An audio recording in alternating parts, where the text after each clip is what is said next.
Bueno, voy a empezar donde lo dejé y a explicar un poquito cuál fue mi proceso dentro de la secta de los Testigos de Jehová.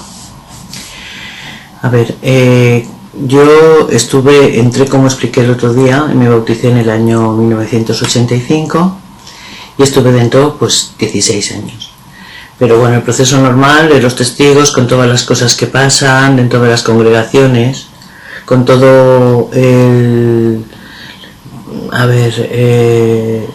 la programación que vamos llevando dentro de los testigos, con las atalayas, con el poder de los ancianos, etc. Es verdad que antes que nada quiero decir que yo no culpo a ningún individuo dentro de la congregación. Además, conmigo tampoco fueron demasiado malos, porque yo tengo una personalidad fuerte y se ve que a mí tampoco me hicieron cosas que yo podía decir que como individuos fueran demasiado malas, ¿no? Yo lo que trato de denunciar e incriminar y que se sepa es la verdad de lo que es la organización, que es una organización, eso, simplemente, no es ninguna verdad, es una organización editorial y financiera. Entonces, yo en esa época, yo era de las personas que me preparaba la atalaya, la subrayaba con comentarios adicionales, buscaba en diccionarios, etcétera, porque entonces internet pues no estaba como es ahora, ¿no? Y yo buscaba información, el estudio del libro de los martes pues ayudaba mucho a los ancianos y a la gente que los dirigía, a los ministeriales, porque iba muy bien preparada y aunque era mujer y no podía enseñar, pero apoyaba con mi forma de ser y con mi forma de buscar información y de ser inquisitiva, ¿vale? Bien, pero llegó un momento en que por una tontería, mi hija mayor, a mí me gustaban las tobilleras. Y yo siempre, aunque era testigo, pues siempre leía y nunca permitía que, si no se me justificaba una cosa, se me dijera que estaba bien o estaba mal. Y mi hija se puso la tobillera y un siervo ministerial se permitió decirle a mi hija que eso lo llevaban las lesbianas. Entonces yo hablé con el siervo ministerial y le dije que eso no era verdad, porque si era por esa regla de 3, la gente que llevaba pendientes también estaba adorando a la esclavitud, que era por lo que se hacía, y en la Biblia se utilizaban los pendientes como un síntoma de ser esclavo. Se lo expliqué así al anciano y el anciano pues se tuvo que callar porque no tuvo argumentación para responderme. Bueno, eso pasó. Luego pasó una cosa con un chico que le gustaba a mi hija y en una asamblea se sentó con ella y empezaron los ancianos, padres, hijos, etcétera. Como mi exmarido no era anciano ni siervo ministerial porque trabajaba y era un testigo mucho más light, no era tan inquisitivo como yo ni tan leal en ese aspecto, ¿no? Entonces cogieron y trataron de llamar la atención porque el chico se sentó en una asamblea con mi hija y yo solo vi una tontería y me enfrenté y les dije que eso no era correcto, porque yo siempre había una parte de mi cerebro que sabía que hay ciertas cosas que yo no iba a admitir.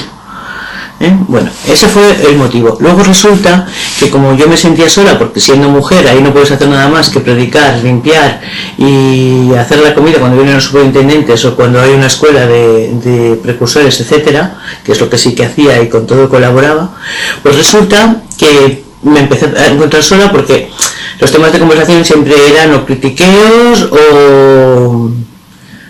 o vestiditos o comiditas o cosas así. Y a mí eso como no me llenaba, yo lo hacía, era buena ama de casa, pero yo leía y me gustaba pues hablar de otros temas pues más filosóficos, más profundos, de la Biblia o de lo que fuera. ¿Qué pasó?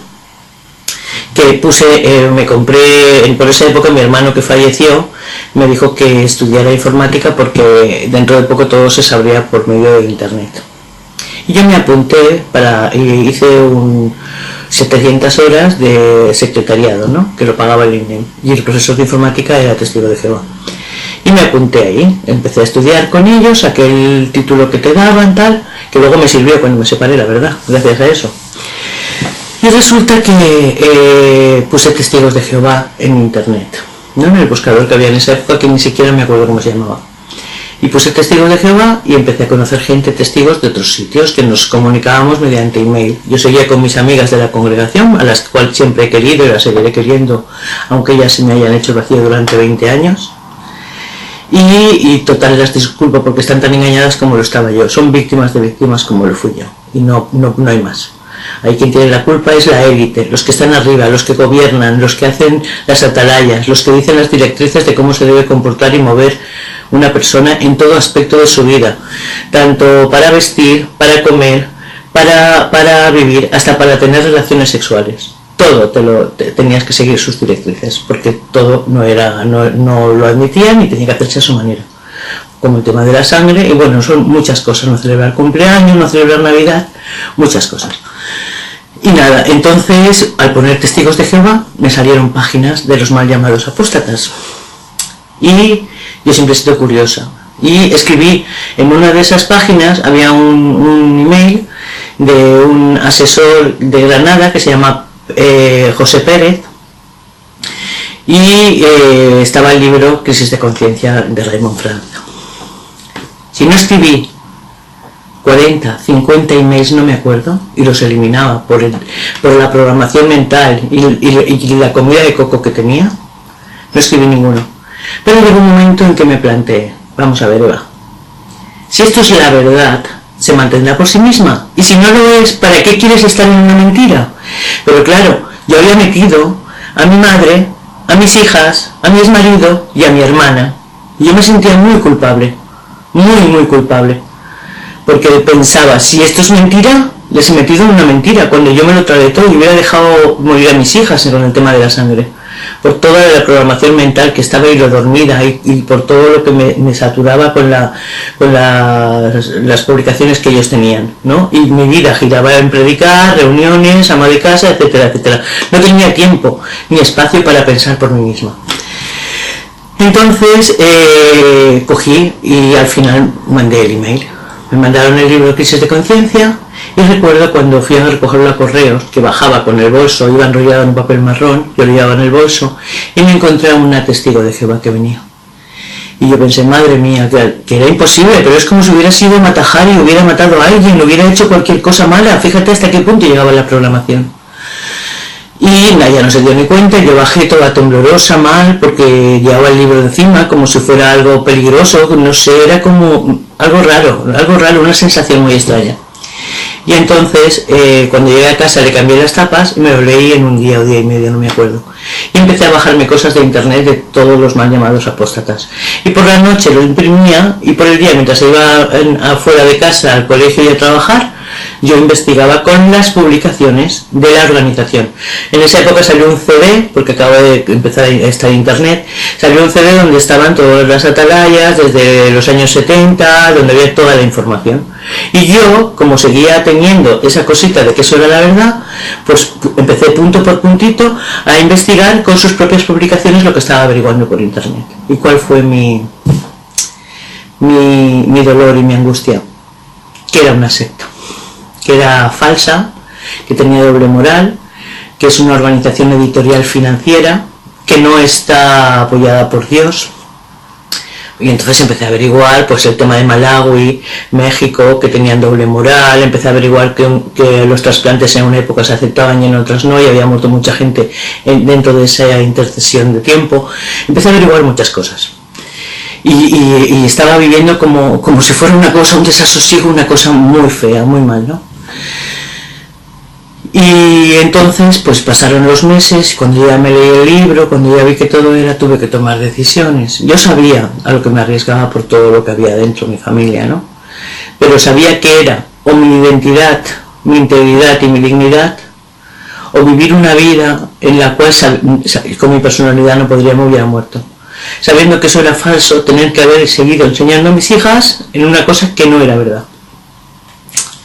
Pero llegó un momento en que tuve que tomar decisiones. Yo fui a hablar y pregunté, porque aún así escribí una carta a Betel, aquí en Aljavín, escribí una carta a Brooklyn, pregunté a los ancianos de mi congregación, les dije que por favor, que si esto era verdad quería saberlo, porque a la que más le interesaba estar ahí era a mí, porque tenía mi familia dentro y sabía lo que iban a hacer.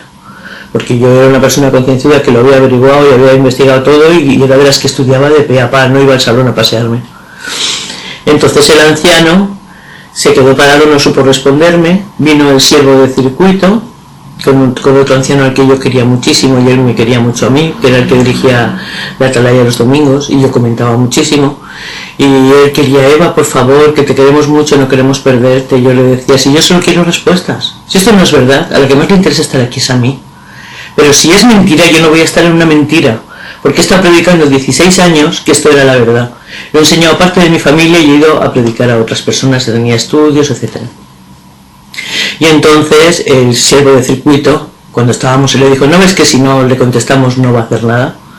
Y se salieron, y en la puerta de la calle se atrevieron a decirme que estaba muy bien lo que yo había averiguado, pero que por favor que me lo callara, que eso era una cosa mía y que no tenía por qué decirla. Y digo: ah, no. Y cuando vean que no voy a las reuniones después de estar 16 años, ¿qué van a pensar? Que he cometido fornicación, he cometido adulterio. Yo en esa época no fumaba, luego sí fumé, ¿no? Pero en esa época no fumaba. Que he fumado, que he hecho... ¿Van a pensar eso? Digo: pues no, perdona. De la misma forma que he ido de puerta a puerta a predicar, si ahora alguien me pregunta el por qué yo no estoy ahí, se tiene que quedar bien claro y conciso que no estoy ahí porque eso no es la verdad y porque he averiguado muchísimas cosas. Lo que no voy a permitir es, para que vosotros quedéis todos limpios, que mi nombre quede inoprobio. Y nada, y entonces cogieron y se fueron. Y yo, no sé si fue al mes o 2 meses, escribí mi carta de renuncia con todo lo que había averiguado, bueno, en esa época, con todo, no, con una parte, y la envié. Y bueno, como el vídeo se ha hecho un poco largo, este es el principio de la historia. Ya os seguiré contando y os leeré mi carta de renuncia. Espero que estéis ahí la próxima vez y que os pueda ayudar a todos los que tenéis dudas y que estéis viviendo en circunstancias en las cuales tengáis miedo de perder cosas, pues que sepáis que antes que nada está la dignidad del ser humano y que uno no puede estar en un sitio pensando que eso es una mentira y una farsa, y en la cual no es un sitio como pueden ser otras religiones, es un sitio que tienes que actuar en cuanto a ir a predicar, a ir a las reuniones, vestirte de cierta forma, utilizar cierto vocabulario, no hacer ciertas cosas, hacer otras, etc. Ya seguiré explicando. Vale, muchísimas gracias por escucharme y a la próxima vez ampliaré más esta información.